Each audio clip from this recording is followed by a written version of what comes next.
Hello again and welcome to episode number 16 in A Year Gardening, following my exploits in the garden through the year of 2020. As you can see, the Amelanchier tree is really doing very nicely, and we've got everything mulched up quite nicely down in the rose garden, so things are now starting to take a nice shape. Now, with the reopening of the garden centres, I've been very happy, and I went to my local garden centre yesterday and I bought some shrubs to start on the shrub border in the front garden. I've only got 5 to start with, but these are the feature shrubs, so these are the ones that are going to be the biggest and will define the shape of the border. And so I'll show you how I'm getting on with that later in the show. I've also got some more seeds. It's not too late to be planting seeds for the flowers in the garden. We can probably plant these up to mid-June, and so I've got some climbers and some decoratives, and I've also got some plants to go into the memory garden. So lots to do today, and we'll fire through that now, and hope you enjoy today's show. Well, I'm back in the greenhouse now, and I have got a pack of Canary Creeper. It's a really fast growing annual which will cover some fences and just give us a nice background, but it's got a beautiful yellow flower which gives it its name actually, because they look like small yellow birds. Fantastic they are. So I've just got one packet here, and I'm going to plant those in some pots here. As always, I've already pre-watered the compost in my pots, and I've counted out the seeds, and there are 11 here, which means I should get 1 to each pot, and I'm just going to pop it into the centre and cover it over lightly. And these will take around about 10 days to germinate, and then probably another 14 to 28 days to grow big enough for me to plant out. So we'll probably be planting these out into the garden at the end of June. It's so fantastic that we can actually plan ahead. It's one of the wonderful things about gardening, is you know that you're going to be able to do things in 2 weeks, 4 weeks, 6 weeks time, whatever. Happy days. So that is my 11 seeds planted. So I must get some labels out and label the individual pots. And although they're called Tropaeolum, I'm just going to put Canary Creeper on the labels here, because that is what I know the plant as. Canary Creeper. And I'll label each one of these pots up and leave them here for the rest of the day, because I've got some water underneath and it'll just soak up into the compost. And then we'll have a look at these in 3-4 weeks time as we're ready to put them out. Fantastic. Well, that's the Canary Creepers planted up in the greenhouse, and they are going to be a welcome addition to the garden. Now, going way back to the very first episode in February, which was episode number 4, I did show you the plans for the front garden. Although they were a layout and ideas at the time, they're now taking shape, and obviously we've shaped the front lawn, and we've got the wildflowers growing in there, and a few more plants and shrubs have gone in there. But also on that plan was the design for a shrub border. And as I said at the introduction, I've been to the garden centre and bought 5 shrubs. So I'd now like to take you out to the front garden and show you those going into the ground. Well, here we are back in the front garden. I've already dug a hole for the first shrub, and this is just Ceanothus Puget Blue, and this has a optimum height and spread of around about 2 metres. That's 2 metres high and 2 metres in the spread. Well, I've already measured the depth of the hole with my spade, and I've put some fertiliser pellets in the bottom. Now, the plant itself has been sitting in some water for the last 2 hours or so, so it's ready to go into the ground. So let's go and get that. Well, here we have the Ceanothus in its pot. The first thing I'm going to do, I'm just going to grab a handful of compost and just pop into the bottom of the hole. Again, I've made the hole square and approximately twice the diameter of the pot. So let's just lift this little baby out of here. Absolutely soaking, absolutely wonderful. So we'll just pop a little bit more back down in here, just a little bit too low. That's perfect. We'll just pop a little bit of soil around there just to hold it for a second. Now I'm going to put some more compost around that.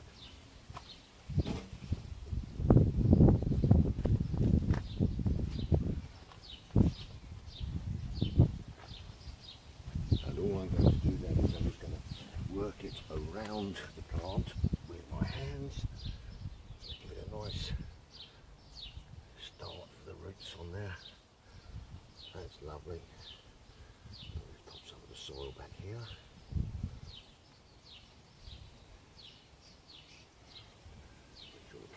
Nice and upright, and I'm just lining it up against the lines in the fence, which I know were only set with the spirit level a year or so ago, so they should be perfect, and that means this should be as well.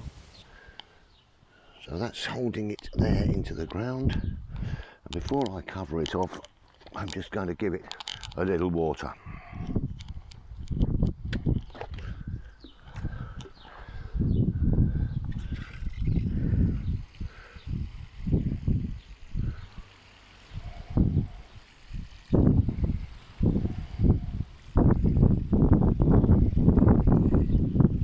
And we'll let that soak in.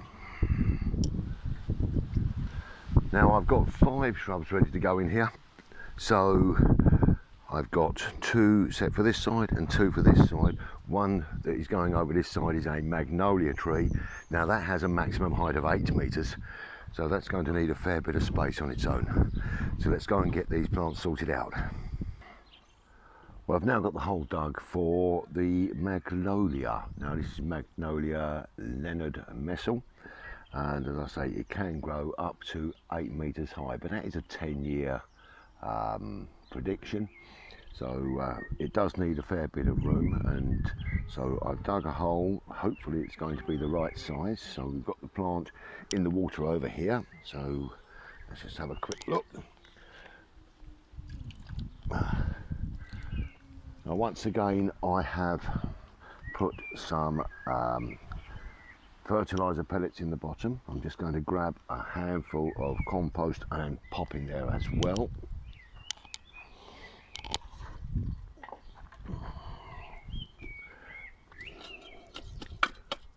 Give that a little stir up in the bottom.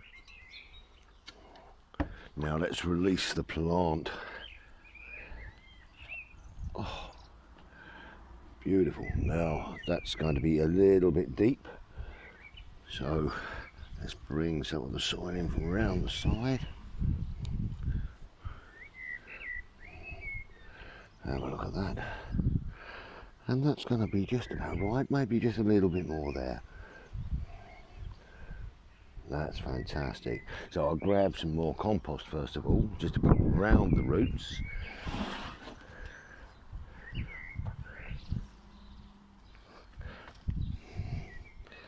Firm that in by hand. So there we have 2 plants in. I've got to measure out the spacing for the next plant. Well, now I've got 3 plants in. I have the Ceanothus to my left, I have the Leptospermum here, and I have the Magnolia. Now the Ceanothus and the Leptospermum both have a fairly wide spread, so about 1.5 metres on the Leptospermum and around about 2 metres on the Ceanothus. They will mingle in and join together as they grow, and the Leptospermum has a red flower, the Ceanothus a blue flower.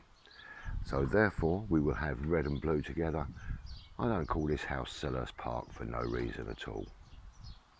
Okay, I've dug the holes for the last 2 shrubs.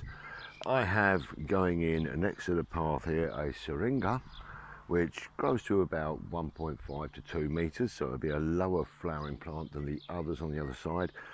And then the one that's soaking at the moment is a potluck. It's a premium autumn flowering shrub from the garden centre, from the reduced pile.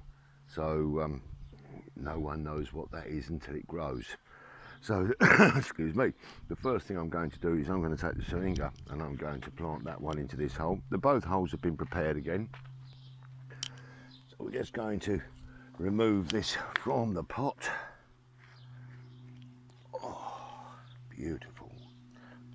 Pop that inside here, lovely height, and we just bring some of this earth back round.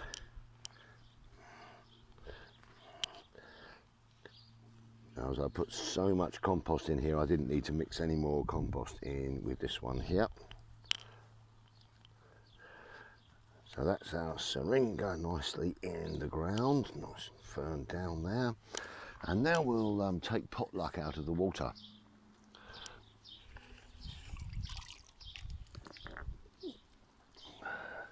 There we go. I'm hoping it's going to be a lower flowering plant than the others. It does look like it's got a fairly low aspect. Shall we bring that along? Yes, that way round, I think. Pop a little bit of this down the side just to hold that in position. Get a little bit of compost around that.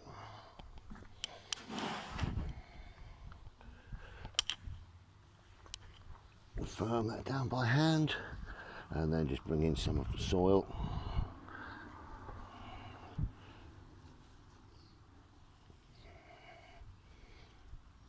Lovely.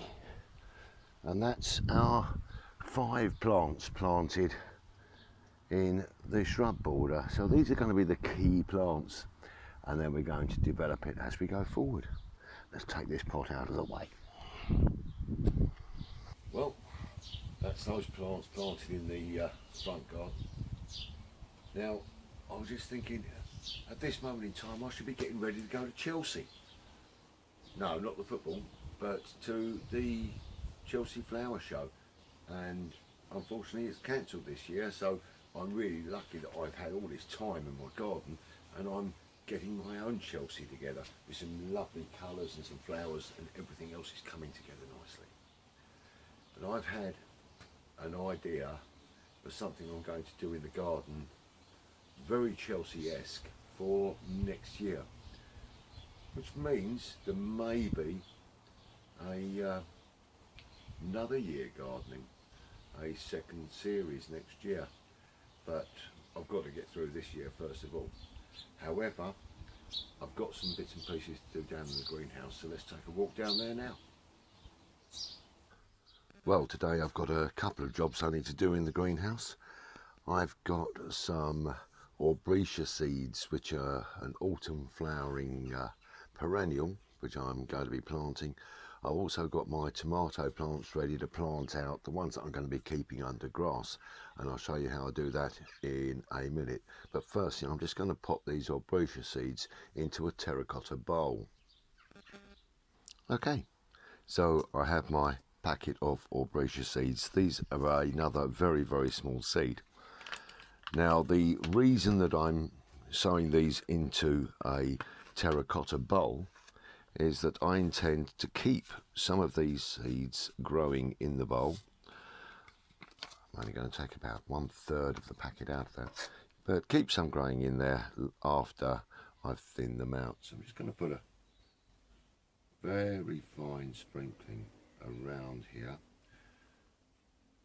and as per usual, I have just pre-dampened this compost.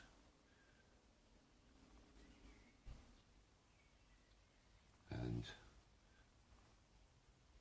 I've probably got around about 50 seeds just going into this little bowl, and that will allow me to thin those out as they grow and to also keep some in the bowl.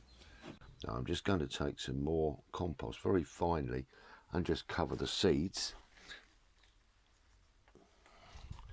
Just a little covering on here.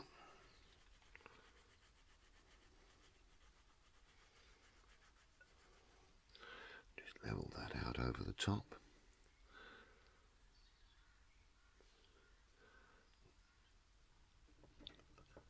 leave those to enjoy themselves for the day, but I will just grab a pencil and a marker and mark these up au Breccia.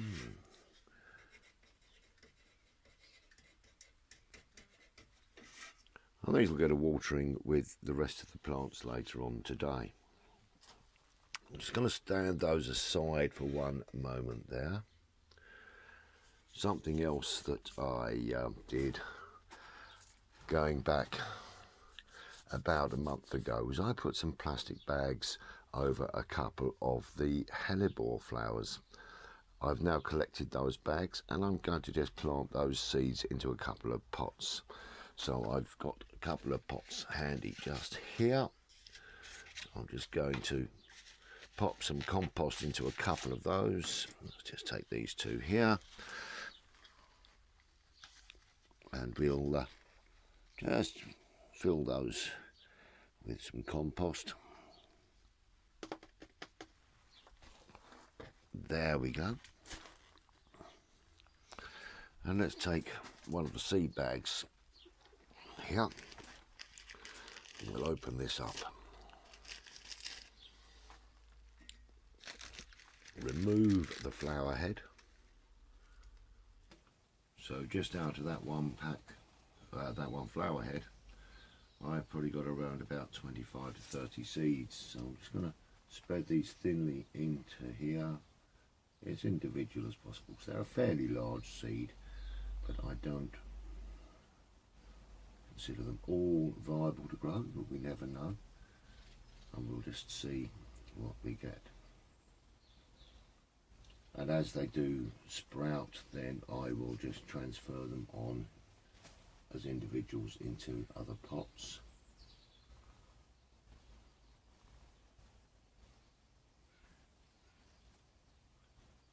There we go. And again, we'll just put a little bit of compost over the top of those.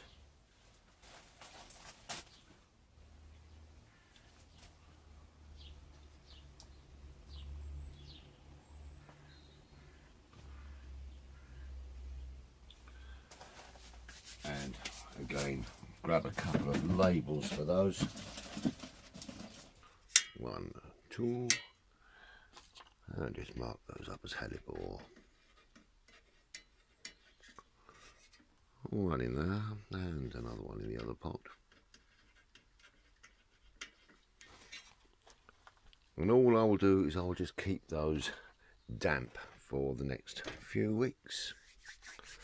Well, one other job that I've got to do in the greenhouse is I'm actually planting out my indoor tomatoes, and I have a particular way of doing that, so I will show you what I'm doing. When I'm putting my tomatoes out in the greenhouse, I set up a string for the plants to eventually grow up. Now the way that I do that is I take a small flower pot and I feed some string through the pot. Now this is going to enable me to actually give a firm base, so just through the drainage holes at the bottom, just put the string through here.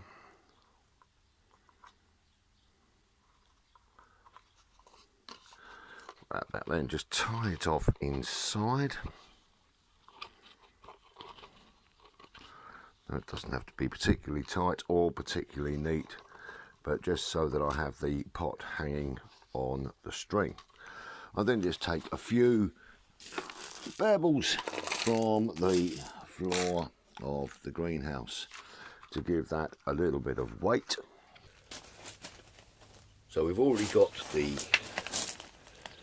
tomato placed out, so we'll just move that out of the way. We'll take the pot with the stones in it, mark out behind where we're going to grow the tomato, then we'll just dig the ground out deeper than we're going to be planting the tomato, nice and deep in here, and then we'll pop that pot down inside there nice and firmly, cover it back over for now. All I then need to do is to bring my string up onto my line. Grab a pair of scissors there, and then I just tie that line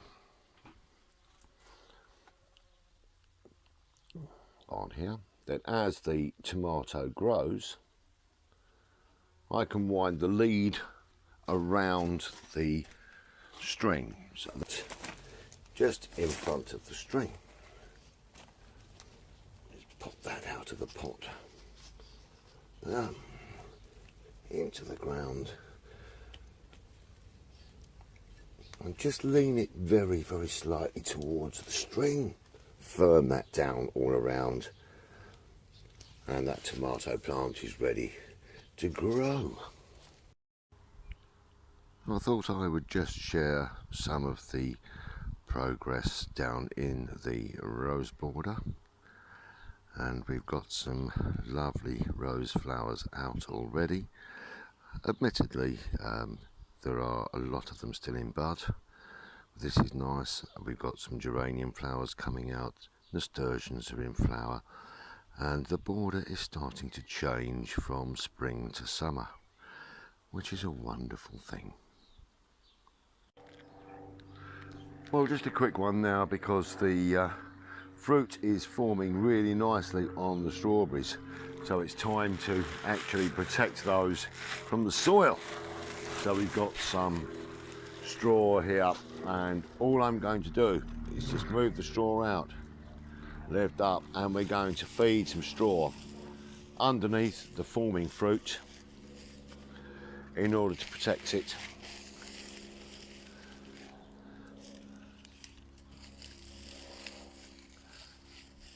And this will just keep the fruit away from the soil. I'm going to pop that back in there. And I'll do this also in these little pots around the top here.